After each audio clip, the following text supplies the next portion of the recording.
its primaries across the 36 states of the Federation, and we nominated all our candidates, both House of Assembly, House of Representatives, and Senate. We also did the primaries for the presidency. And let me also use the opportunity for some of you that do not know to tell you that the presidential candidate of the Labour Party, Prince Kennedy Ahanotu, is here.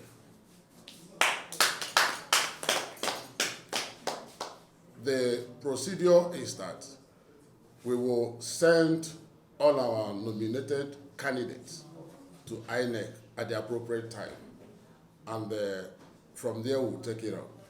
But as for if we abided by the Constitution and electoral laws, we did that exactly. Thank you so much.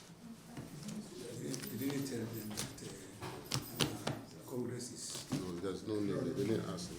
No. Thank you so much. Thank you. I didn't introduce okay. I didn't introduce the persons, the national... Yeah, I used to shout at people in the kitchen. You think I see Lifu's judgment. Okay, still on that Justice Lifu's judgment, I want to ask if you... Sound check. The Labour Party, and we're here to address a press conference on the vindication of the party's position and the judgment so far delivered by Justice Peter Lifu. The leadership of the Labour Party has been watching with keen interest the development in the political sphere in Nigeria, particularly with the recent miscarriage of justice perpetuated and done by Justice Peter Lifu of the Federal High Court, Abuja. It is quite unfortunate that his illegal and embarrassing conducts have finally come to the head.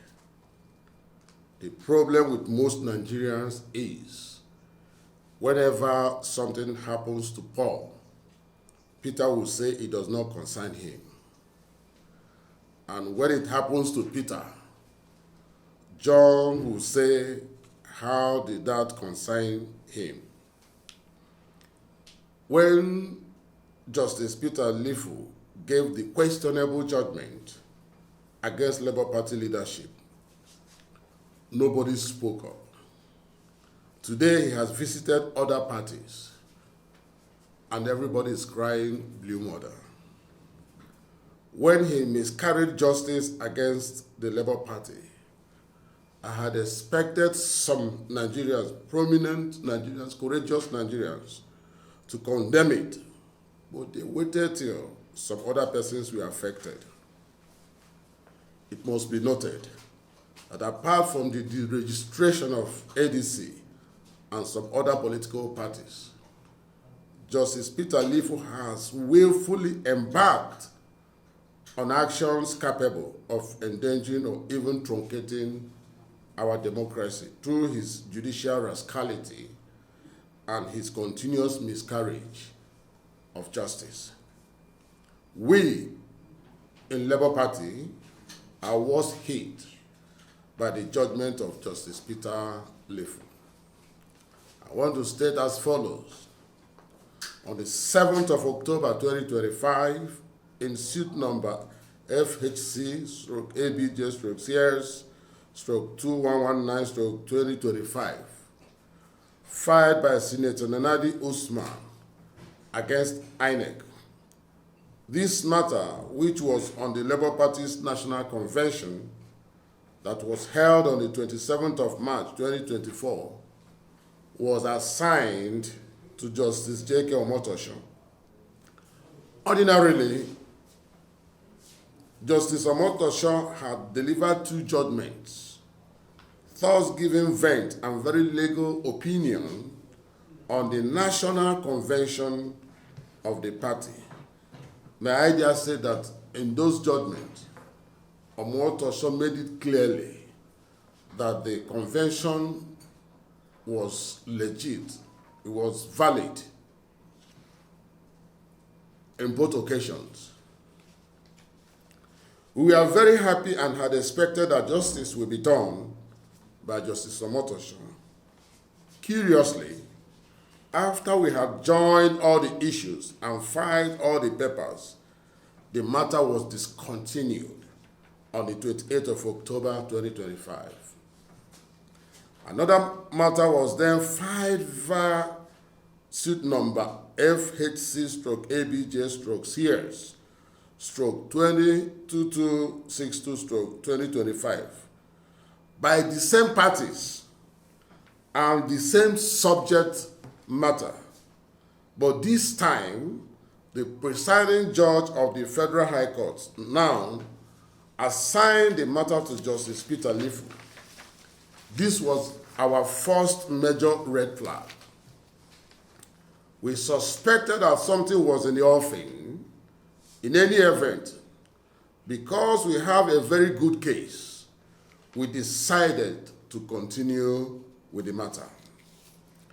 The second red flag on Justice Lifu was that when the matter came up for hearing, the Nigerian Labour Congress, NLC, filed a motion for a joiner and raised a lot of fundamental issues that apparently negated our positions.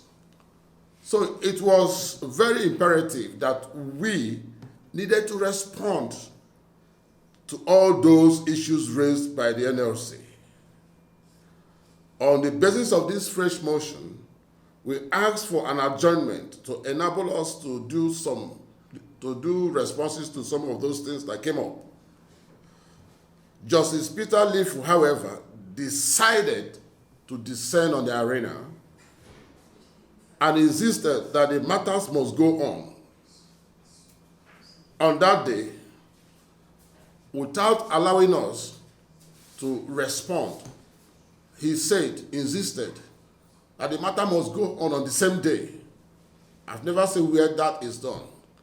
He didn't even allow us a day to come with a response. He insisted on his court that the matter must go on, even when there is a new matter before us by the Nigerian Labour Congress. So it was obvious that something was cooking up. So he refused all attempts for us to respond to those issues, and he insisted that the matter must be heard the same day. He was acting like a man in a hurry to conclude a task and to meet up with a target, because you didn't allow us to also respond to matter. Why would it be so? So there was no reason for him not to have allowed us to respond to the claims. Even if for a short adjournment, it was there and then that we started suspecting that there must be a lot more than we can see.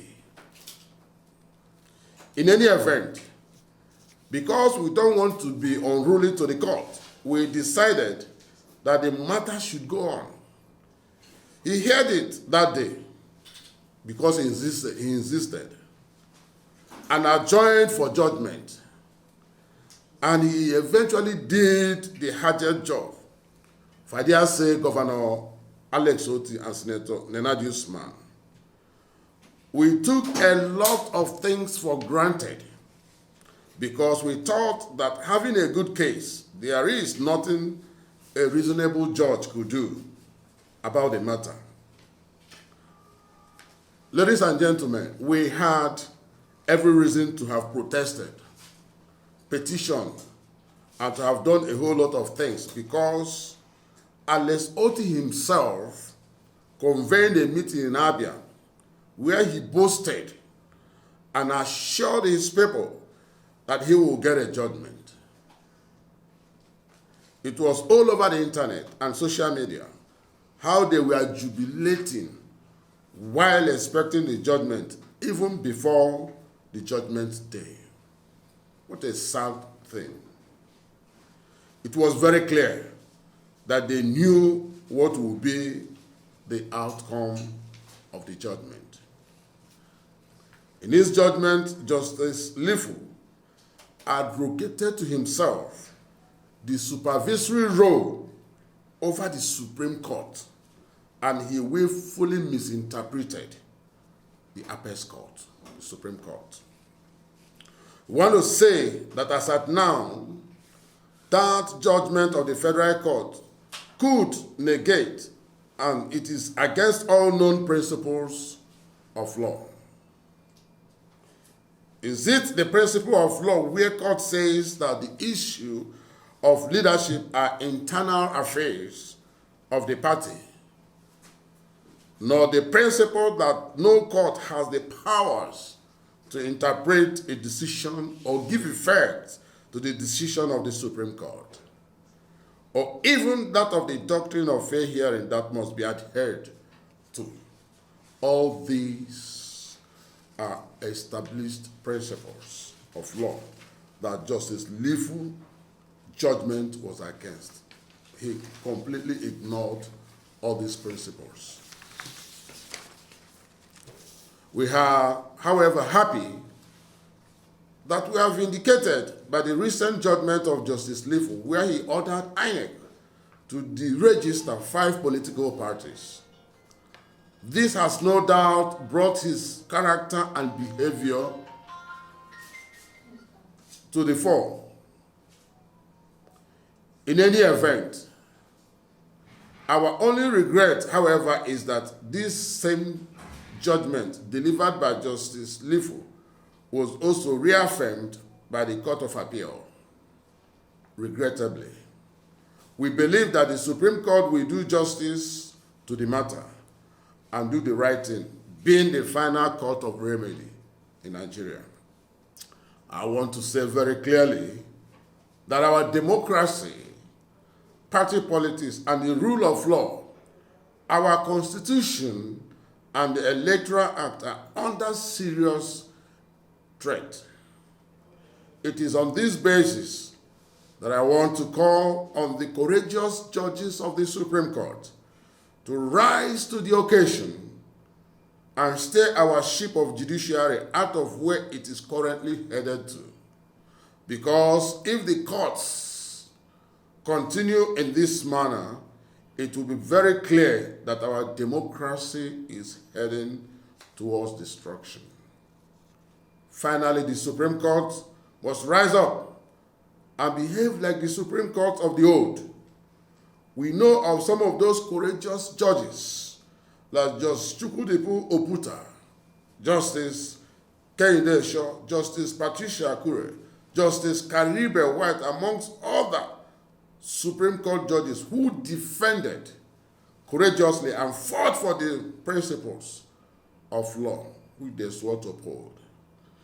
This is the time for the National Judicial Council to rise up and defend democracy and the rule of law. This is because the image of this all-important institution, important arm of government, is being eroded, knowing that this is how nations fall and destroy their democracy. Thank you so much.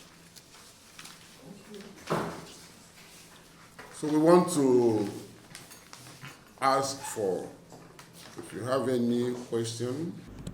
Sound check. Sound check. It's getting too much. Okay. I've got a repeat.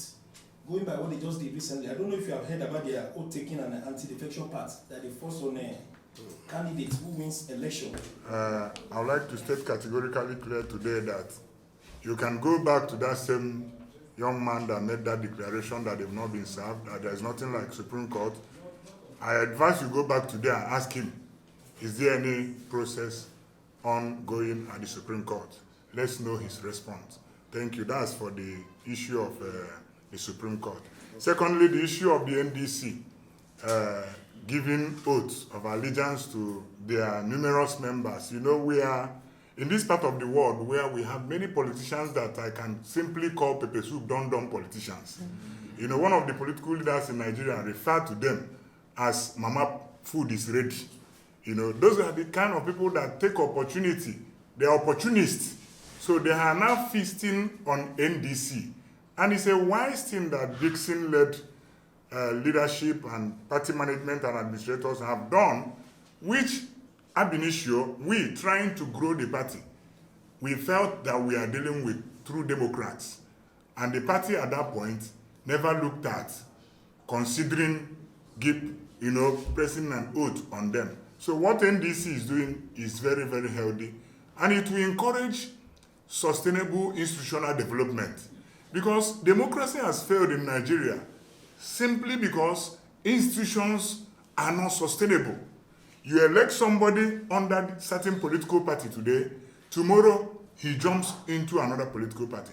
Whereas you can be a member of Labour Party and still offer meaningful service to the government in place. Our democracy is not a war. It's democracy to make it work for the people and by the people. So a member of Labour Party, a member of SDP, a member of PDP, like the Minister of FCT is doing, can support the government and make sure that there is good governance, dish out to this populace. So what NDC have done, for me, I think is a healthy thing.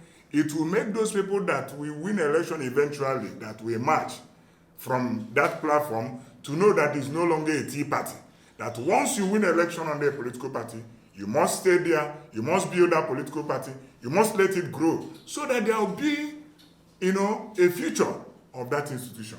So I think they learn from your mistake. Definitely, they learned from the mistakes that happened to Labour Party. Of course, Labour Party is the worst hit, like the National Public Secretary have said. If you look at what has happened over these past years, you understand that there is a miscarriage of justice. That what we have in Nigeria is conspiracy of the elites. The moment elites goes one side, the populace will tend to believe that that is where the power is. I can tell you categorically clear that the leadership of the Labour Party is not with Nenade Osman and Ale Soti. It still remains under the control of Barrister Julius Aburele Desco. Don't you think that the issue, especially with what NDC has done, just to follow up with what my brother took up from, don't you think that doing that and moving from the limitations and the constitution of every party, every political party is the ground norm. And so when you have provisions of the constitution that doesn't, contradict the constitution, you are good to go. And this aspect is talking about has no contradiction when you look at the freedom of association provision in the constitution. There's limitation, you have the limitation. You must be qualified. And every constitution has a provision that says that the interest of the political party must be the responsibility of all members. So when you are coming in, it is the interest of the political party for peace to reign, for you to sustain institutional development of the political party. Okay? So to that extent, it has not contradicted the constitution. And so when you now try as much as possible to guide the interest of the political party, there's no way that has contradicted the Constitution of Federal Republic of Nigeria. It's only strengthening it and also close room to mischief and criminal acts. Those who want to perpetrate crime in the name of being politicians, it closes the door against them. And that is exactly what I think the NDC have borrowed from the mistakes of Labour Party. All right. So if we have the opportunity again, we will do more than what the NDC has done. Thank you. Well, another question I wanted to ask is, activities has actually moved on.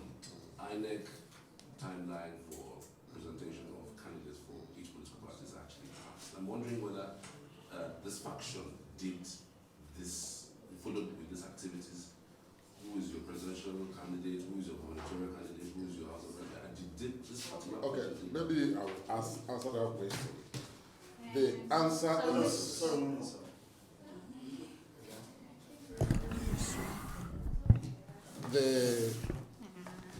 answer is yes. The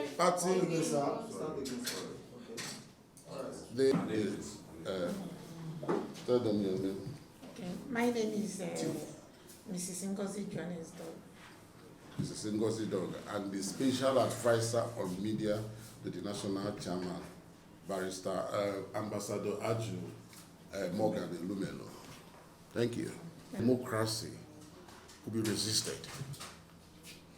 The appeal court has said or given stay of execution. I think the right thing to do is to allow the appeal court to look at the matter and see how they can come in and strengthen democracy. So it is not proper for Justice Lifu to rush into making that judgment a day to the day he knows that the appeal court will be sitting. And that is what we are talking about. It looks as if the man is moved by influence.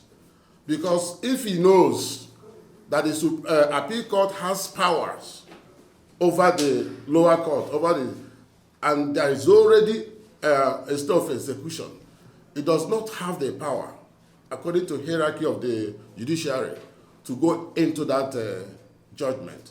So that is exactly what we are pointing out here, that the National Judicial Council should look into this matter. It goes beyond pronouncing judgment. There has to be a reason why he had to jump gun.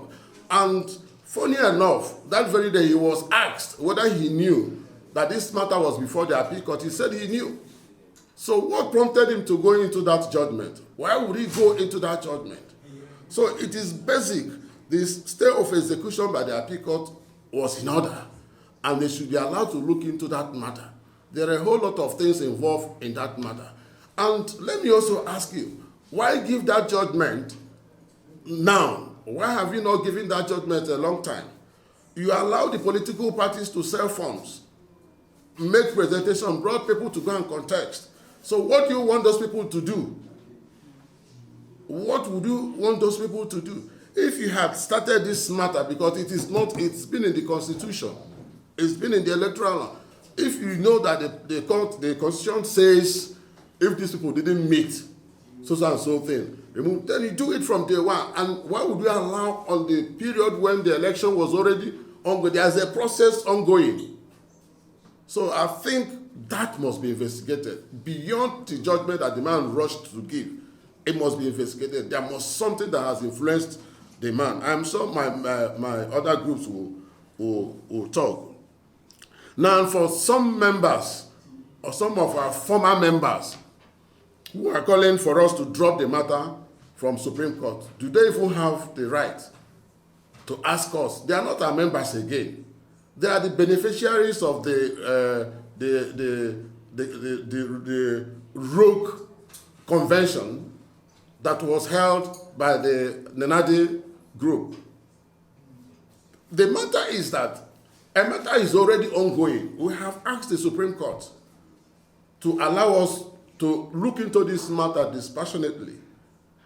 So we have the right, we have the power under the Constitution to explore all legal means to the last point of the Court of Redress. So nobody can ask us not to. Because from day one, we knew that they are standing on a shaky ground. They don't even have the legitimacy to stand and say that they are contesting the election. Because their assumption of office is illegal. The party constitution is very clear. For you to assume, for you to have a convention or anything at that level, the national chairman, in consultation with the national secretary, will have to convene a meeting. Which national chairman and national secretary convened the meeting that they went to hold in Umuahia in September 2024. That was the genesis of the whole thing. So everything they have done afterwards is like somebody building a house on a sand. It cannot stand. And curious enough, judges, not one, not two, judgment have come to say that even the convention that we had in Inewi was valid. Now what happened to that convention that the court said was valid? And they are looking at pointing a hand at the Supreme Court. Supreme Court never said that the convention was invalid. Supreme Court never said it for one day. And Supreme Court never said that the tenure of that administration was over. The Supreme Court is not an author of confusion. So that tenure that produced this executive gave the mandate for a 4-year term, and it's still standing, no matter what anybody does. What the Supreme Court simply said was that everybody should go home. That is an internal party affair. Leadership matter was an internal party affair. For Lifu to begin to interpret the judgment of a Supreme Court is itself an affront to judiciary, and he must be taking note of that. Anybody that errs must serve the necessary punishment. And that is the essence of this whole interview that we are here. It's very constitutional if there is crisis. Right. But most times, like what we experience in Nigeria system is that people create that crisis. The crisis in Labour Party was deliberately created by people that were elected. If, as a man, you have a wife, you have children, and one of your children says, or somebody came to lay claim to your house, and one of your sons now decide to go and meet that person that came and lay claim to your house and said, you are right, this is actually your house, it's not my father's house. Does that make sense? It doesn't make sense. So if there is crisis, the onus lies on the members of the family to sit down together on the table and say, okay, there is crisis, how do we resolve it? As a family. And you look into it, look at the merit of those crises, and you resolve it internally. Not for you to now expose yourself and say it's one political leader that infiltrated your house. They are the one that infiltrated themselves, caused the crisis, consolidated on the crisis, and used it to perpetuate evil. But the point you've made is this, and let me tell you this. It's true that there is no constitutional backing to what a political party is doing. But don't forget that there is a constitution of every political party. It's a free entry and free exit. If you come and you want to run an election in Labour Party today or in NJC, and they tell you that if you emerge as a candidate, that you are going to take oath of allegiance, that you are not going to leave our mandate. It is in their constitution, it's in their guideline. You obey the constitution of that house.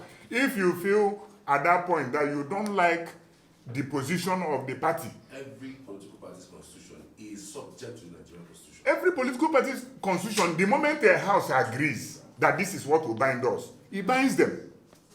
That is what that is the constitution of the Federal Republic of Nigeria says. If the house, no, party supremacy, that's what party supremacy stands for. If the party says that once you win an election, that you are not going to defect, put it on paper that you are not going to defect, and you put it on paper, it's their internal affair. That is what the Supreme Court calls internal affair of the party. So if the Supreme Court have said that it's party's internal affair, and that no court in Nigeria has the power to interfere with the party, that is why a political party can decide today that they no longer like this man to run their election. They will give their reasons and they will make their nominations. It is party that nominates who represent them. So if we want to represent, if you want us to represent you, like the party wants me to represent them in the presidential election, and they feel that I will leave the party if I emerge as the president of the Federal Republic of Nigeria, they can put me on oath to say that if we win an election, that I'm not going to defect. And if I sign in the Supreme Court, we say, did you read it? I say yes. Did you confirm that this is what they want as internal democracy, binding them based on party supremacy? I said yes. Supreme Court will say, so be it. Because they will lay it on me and I will read it and I will understand it. If it's Igbo, Hausa or Yoruba, they will interpret it for me and I will endorse it, append my signature. After that, my brother, the Supreme Court of Nigeria cannot overturn it.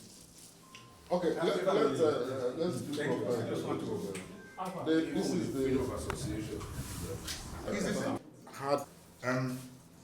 Thank you very much for the opportunity. Go ahead. Okay, the third one is still on this Nena Usman, spokesman, who said he doubted Abure's Apex Court appeal because their leadership has not been served.